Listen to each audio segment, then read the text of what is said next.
This is TWiT. So Elizabeth Warren, Medium Post, says we should break up Facebook, Google, and Amazon. She added Apple too. Yeah, And well, she next followed day. up with Apple. Well, next day was funny because I don't know. I have to look at the video. I haven't seen the video, but when I was reading in The Verge, Nilay Patel with the follow-up, it looked like he jumped her because initially her answers are one word: yes, no. But right away he says, "You mean Apple too?" And she says, "Yes." And that's the headline. Either they run the platform or they play in the store. I have to say, in her defense, I do feel like this was something she hadn't really thought out, and that Nilay got That's her. a defense? That's a defense? She didn't think it out? The Apple one is less thought out because basically she said, well, Apple shouldn't be allowed to run the store and sell their apps in the store. And honestly, if that's the problem, that's not it. There's a big problem. Spotify, in fact, is very upset with Apple and has just started a website and a campaign. And I think they might be planning to sue Apple as well. The website is timetoplayfair.com. They have sued them in the EU. They've sued them in the EU, which is the best place to sue them. And their complaint is, yeah, Apple, has this store, but the real problem is Apple requires us to sell subscriptions through the store, and they get 30%, complete rent taking. Mm-hmm. At the same time, Apple prohibits us from showing customers how to upgrade any other way. And so what did Spotify do? Well, they had to raise the cost of a subscription 30% on iPhone. And then Apple comes back, starts its own music service 30% less. And in fact, to this day, you can still not ask Siri to launch Spotify on the iPhone. So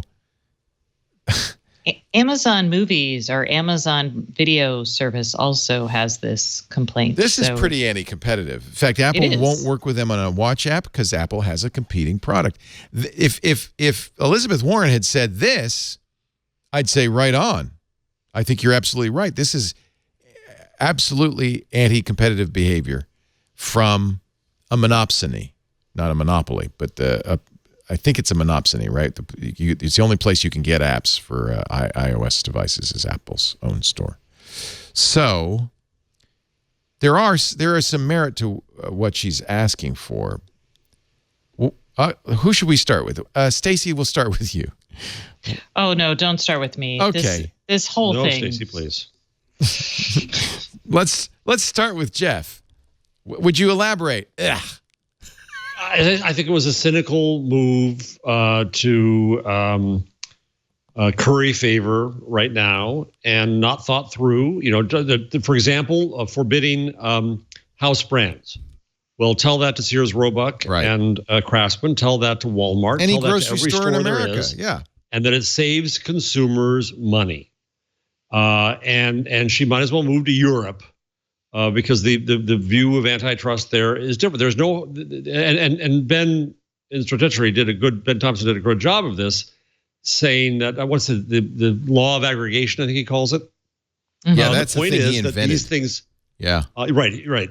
These things are happening because they have consumer benefit, because they give us cheaper prices. It's an effort to say, oh, big tech is evil. What I'm going to be interested in is what Kamala Harris does in return. And I have my Kamala hat outside because she represents California. So she's going to have to find a more nuanced view of this to say, well, here's where the tech companies are causing problems, and here's where they're not, and here's what we got to talk about with regulation. I was in Ditchley near Oxford 2 weeks ago, and I was dreading it because it was a discussion of content moderation and freedom of expression, read regulation, and I thought it was going to be me screaming just like on this show defending the internet, and it turned into a very nuanced, very intelligent discussion. And where a lot of the room came into agreement was an FTC, Federal Trade Commission like regime, where companies are expected to make warranties to their customers, and if they fail at what that warranty is, then there's an enforcement mechanism against them for basically consumer fraud. So I'm not against regulation. I think that there are mechanisms and regimes of regulation that can work. But to jump all past that and just say, they're bad because they're big and we're going to break them up is a cynical political move that hurts this country. It hurts technology. It hurts the friggin' future. And she's desperate. That's what I say. Wow. I don't know if she's desperate. I do think it's opportunistic. I do think it is easy to joust at the tech companies. I do think that there are issues. The issue in the tech world is not that these are too big. It's that they do have anti-competitive practices. I also think that there is value in understanding how many of these companies have created machines that are these virtuous cycles that pull in more data, which creates a higher barrier to entry for people. That's kind of a more European view on it. I would say in the US, we asked, does that hurt consumers? And I would argue that it does, because consumers have very little choice that doesn't, grab their data if they care about privacy. But we tend to look more at costs, and there we don't have a case. So if Elizabeth Warren and the Democratic Party want to change the way we look at antitrust, this could be a good talking point if it was a little bit more coherent. But as it stands now under our current regime, I'm a little skeptical. But I'm all for the conversation about changing our antitrust. We're agreeing so much today, Stacey. This is going to drive Leo up the wall. So yeah, we are. And I would say if it changes, I would differ a little bit with you, Jeff, in the sense that I'm okay with thinking about changing our antitrust regimes and how we talk about that, how we evaluate monopolies, or I can never say the word. Monopsonies. I only know the word because Amy Klobuchar keeps bringing it up. She said, I'm not worried about monopolies. I'm worried about monopsonies. Yeah, I can't make those words. I think that's a little show-offy.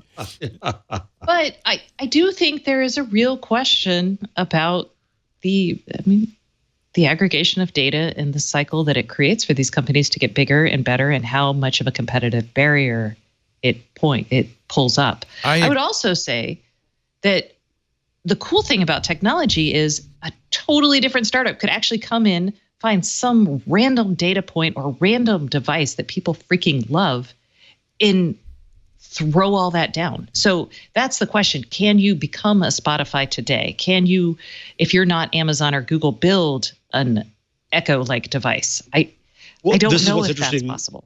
Stacey, from the thing that I went to in the UK, what came out again and again and again, there was a guy from a Eastern European online service, and he kept on saying, you guys are trying to set this regulation, and I understand why, and that's fine, but you know what? The only people who can afford to do it are Google and Facebook and Amazon and Apple, and you're killing me.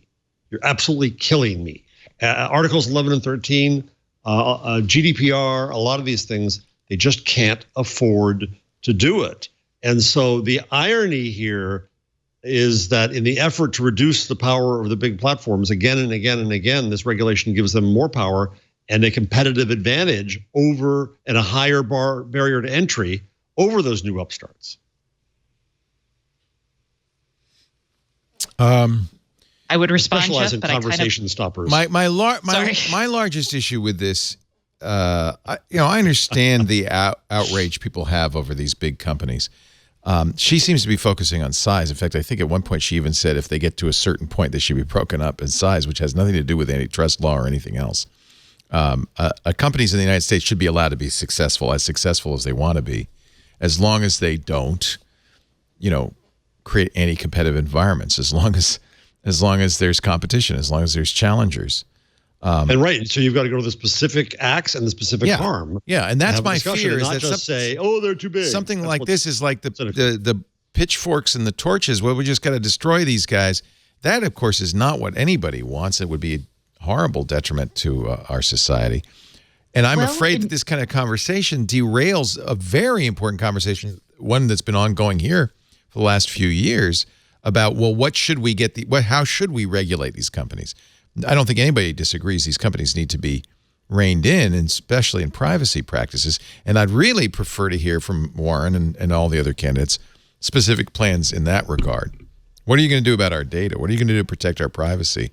So there is a fascinating experiment going on. I don't think it's widely known in France, where they're basically doing a role-playing, government and Facebook, of regulation to understand the dynamics. And so they don't have any regulation to regulate against, but they're trying to understand what that works. And it was that discussion that led the group to a larger view of this FTC view.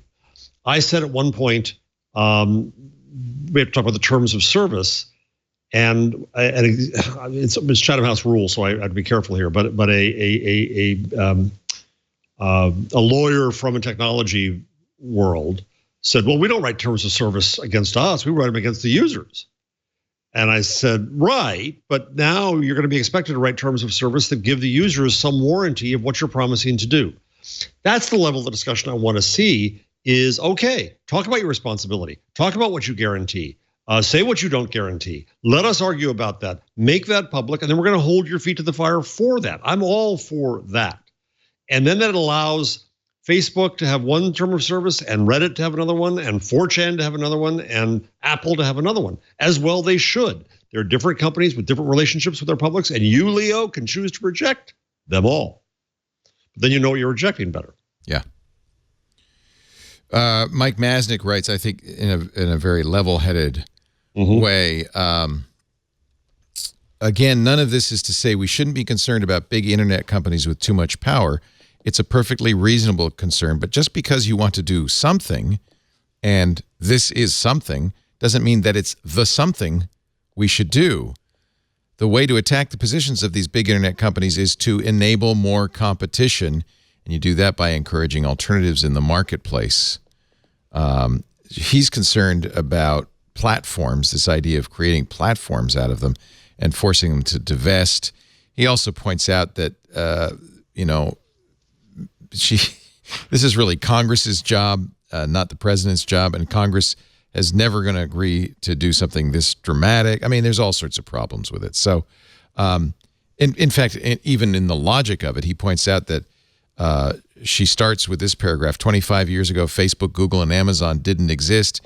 Now they're among the most valuable and well-known companies in the world. It's a great story, but also one that highlights why the government must break up monopolies and promote competitive markets. He says, I find this very odd. I don't know how the first sentence supports the second. Yeah. In fact, the first sentence would seem to contradict the second. If these three companies sprang up in the last 25 years, that's good. That means another one could do the same thing. Right. Right. I mean, clearly it's a bad idea. It probably is grandstanding. I mean, after all, it's a presidential election. There we go. That's what I was going to say. This is the time when we expect stuff like this. And it's also not the time or place. Well, it may be the place, but it's not what we get. We don't get nuanced conversations from people who are going into primaries. No. Just end of day. Well, no. We want sound bites. In fact, this is probably more complex and less of a soundbite than really is proper. I mean, this is an incredibly complex idea. What is the soundbite? Break up the big tech companies. Well, maybe that's okay. Yeah.